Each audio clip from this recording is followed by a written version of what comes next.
And turning now to the travel rush ahead of the 4th of July holiday. According to AAA, a record 46.9 million Americans will travel 50 miles or more. The TSA could also see a record number of air travelers. CBS News transportation correspondent Chris Van Cleve is in our Washington bureau with more on this. Hi, Chris. How many people are expected to fly, and what would it take to break the record?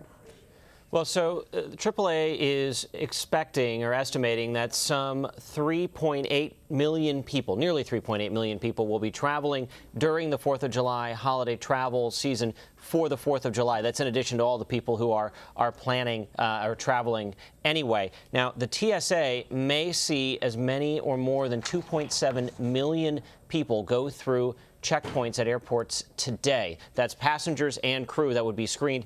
They are right in the range of setting an all-time high. The record for the most people that TSA has ever screened was set the Sunday after Thanksgiving in 2004, when they screened 2.7, a little over 2.7 million people.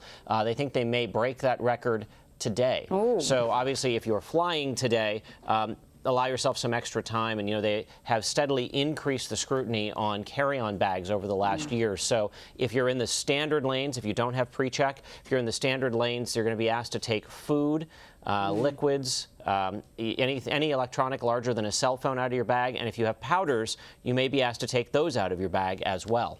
Yeah, that's pretty new, right, Chris? The powder regulation. All right. Every now and then, TSA gets criticized for mishandling long lines. Are they prepared for this?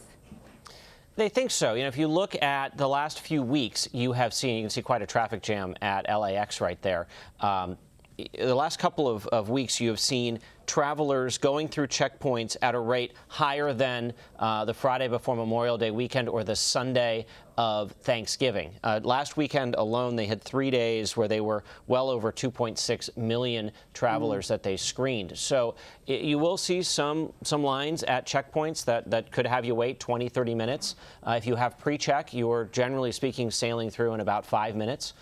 So the TSA has steadily increased their staffing, and they argue that these new measures with increasing the scrutiny of carry-on bags are actually speeding up the process, because the whole line doesn't stop for them to pull a bag aside and then they have to search the bag. If they can keep that conveyor belt through the X-ray machine rolling, that means you put through that many more people a minute through the checkpoints and you keep the lines moving. All right, I got to say, I'm glad I'm not heading to an airport, though, this afternoon. Chris Van Cleve, thank you for that. Sure thing.